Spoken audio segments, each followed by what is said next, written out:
Welcome friends in health Lambo. दोस्तों आज इस वीडियो में हम बात करेंगे बल्कि यूट्रस मतलब भारी गर्भाशय या गर्भाशय के बढ़ने के बारे में हम बात करेंगे। बात करते हैं कि बल्कि यूट्रस क्या होता है। बल्कि यूट्रस का मतलब होता है जब आपका जो गर्भाशय है नॉर्मल साइज से थोड़ा बढ़ जाता है या फूल जाता है या फूला हुआ दिखाई देता है, तो उसको हम बोलते हैं बल्कि यूट्रस या गर्भाशय का भारीपन। तो जैसे हम बात करें तो नॉर्मल यूट्रस आप देखिए इस तरीके से आपका होता है। अब बल्कि यूट्रस में कितनी वजहों से क्या होता है कि ये जिसका जो साइज होता है वो किसी वजह से बढ़ जाता है या फूल जाता है। इसको हम बल्कि यूट्रस के नाम से जानते हैं। इसको आगे और एक्सप्लेन। तो जैसे आप जानते हैं कि नॉर्मल यूट्रस का जो साइज होता है लेंथ लगभग 7.5 से 8 सेंटीमीटर होती है। इसकी विड्थ 5 सेंटीमीटर होती है। थिकनेस लगभग 2.5 से 4 सेंटीमीटर होती है। और वेट अप्रॉक्सीमेटली इसका 60 ग्राम्स होता है। ये एवरेज है, हो सकता है किसी का इससे ऊपर या नीचे भी हो सकता है based on the body weight और उसकी हाइट के हिसाब से। बट यदि इसका साइज जो होता है नॉर्मल के कंपेयर में बढ़ जाता है तो जिसको बोलते हैं हम बल्कि यूट्रस इसको के नाम से हम जानते हैं। जनरली क्या होता है ये अल्ट्रासाउंड में इसका पता चलता है कि आपका जो यूट्रस का साइज है बढ़ा हुआ है।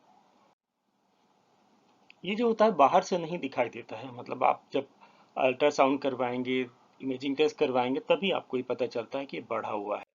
तो जैसे अल्ट्रासाउंड में आपके डॉक्टर जो देखेंगे उसमें देखेंगे कि किस तरीके से इसका साइज जो है नॉर्मल से किस तरीके से बढ़ा हुआ है, तो उसमें पता चलता है। और आपकी यूट्रस जो यूट्रस अल्ट्रासाउंड की रिपोर्ट होती है उसमें बल्कि यूट्रस वगैरह लिखा हुआ आता है।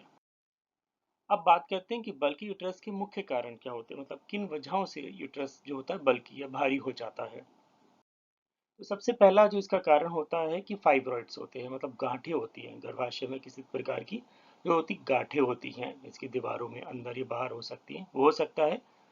दूसरा होता है एंडोमेट्रियोसिस वगैरह की वजह से ऐसा हो सकता है, मतलब एंडोमेट्रियल ऊतक टिश्यूज जो होते हैं वो यहाँ पर इस तरीके से जम जाते हैं। तो वो इस तरीके की वजह से ऐसा हो सकता है, एंडोमेट्रियोसिस की वजह से ऐसा हो सकता है, जो बहुत बड़ा एक कारण होता है।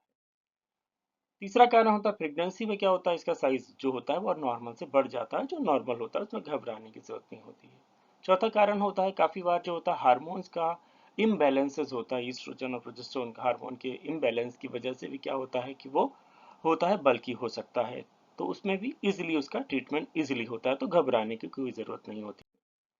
इसमें सिम्टम्स कैसे होते हैं, आपको कैसे पता चलेगा कि आपका जो यूट्रस है गर्भाशय है वो भारी है। तो मासिक धर्म में ज़्यादा ब्लीडिंग होती है जनरली, ये जो इंडिकेट करता है एंड्रोमेसिस या हार्मोनल प्रॉब्लम्स को। पेट के निचले हिस्से में दर्द या भारीपन महसूस होता है, जो एक बहुत बहुत बड़ा कॉमन सिम्टम्स होता है, जिसको पेल्विक पेन बोलते हैं। बार बार पेशाब आना, पेट में सूजन या पेट फूला हुआ महसूस होना, इंटरकोर्स के दौरान दर्द होना, पेट के निचले हिस्से में दर्द होना, कब्ज, थकान और कमजोरी, ये जो होते हैं इसके सिम्टम्स होते हैं। तो हो सकता है कुछ लोगों को इसके सिम्टम्स ना भी हों और फिर भी उनको ऐसा हो, तो ये अल्ट्रासाउंड से ही पता चलता है। तो बल्कि यूट्रस होने से पेट में भारीपन और महसूस होता है, तो ये ज़्यादातर लोगों की समस्या होती है कि उनको जब बल्कि यूट्रस होता है तो उनमें पेट में भारीपन या हल्का सा दर्द उनको निचले हिस्से में महसूस होता है, पेल्विक पेन, ये बहुत बड़ा सिम्टम इसका होता है। जैसा हमने बात करी, ज़्यादा महिलाओं को ऐसा इस तरीके का महसूस होता है, जिसकी वजह से उनको क्या होता है कि शारीरिक गतिविधि में प्रॉब्लम्स आती है, और कुछ लोग जो भारी एक्टिविटीज़ करते हैं तो उनको और ज़्यादा ये दर्द बढ़ जाता है। तो ये बहुत बड़ा एक सिम्टम्स होता है। अब बात करते हैं क्या बल्कि यूट्रस होने से मासिक धर्म में समस्या आती है, तो यस, मासिक धर्म में इसकी वजह से डिस्टर्ब हो सकता है। इसकी वजह से क्या होता है, आपका पीरियड डिस्टर्ब हो सकता है, आपको ज़्यादा ब्लीडिंग हो सकती है, आपको ज़्यादा खून आ सकता है। साथ साथ में मासिक धर्म में आपको तेज दर्द हो सकता है, पीरियड की आपकी अवधि भी जो होती है, पीरियड जो होता है वो बढ़ सकता है, मतलब 7 दिन से लेकर वो 10 दिन 15 दिन भी हो सकता है। अब बात करते हैं कि बल्कि यूट्रस से क्या प्रेग्नेंट होने में प्रॉब्लम्स हो सकती है। तो yes, बल्कि यूट्रस से आपको प्रेग्नेंट होने में प्रॉब्लम हो सकती है, यदि आपकी फाइब्रॉइड्स या एडेनोमाइसिस या एंडोमेट्रियोसिस की प्रॉब्लम्स की वजह से ऐसा हो रहा है, तो आपको प्रेग्नेंट होने में बहुत ज़्यादा समस्याएं हो सकती हैं, जिससे आपको तुरंत से तुरंत डॉक्टर से आपको कंसल्ट करना चाहिए। अब बात करते हैं कि क्या बल्कि यूट्रस का मतलब होता है कि हमेशा गंभीर बीमारी। तो जैसा हमने बात करा कि इसका हार्मोन की वजह से भी हो सकता है, प्रेगनेंसी की वजह से भी हो सकता है, तो उसमें घबराने की जरूरत नहीं है। बट जब ये फाइब्रॉइड्स की वजह से होता है या एडेनोमाइसिस या एंड्रोमेट्रियोसिस की वजह से होता है, तो आपको घबराने की ज़रूरत होती है। जानलेवा नहीं होता है, कंट्रोल किया जा सकता है, बट हाँ, आप प्रेग्नेंट होने में आपको समस्या आ सकती है। तो इसके लिए आपको अपने डॉक्टर से है कंसल्ट करना चाहिए, जिससे आगे चल के आपको प्रॉब्लम्स ना हो। इसको दवाई से जो होता है ठीक किया जा सकता है, मतलब फाइब्रॉइड्स वगैरह है उसको भी किया जा सकता है इनिशियली, बाद में सर्जरी की ज़रूरत पड़ती है।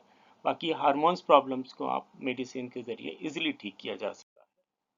साथ साथ में जीवन शैली में बदलाव है, जैसे आप एक्सरसाइज वगैरह से भी काफ़ी हद तक फाइब्रॉइड्स को प्रॉब्लम्स को दूर कर सकते हैं, डाइट की वजह से भी कर सकते हैं।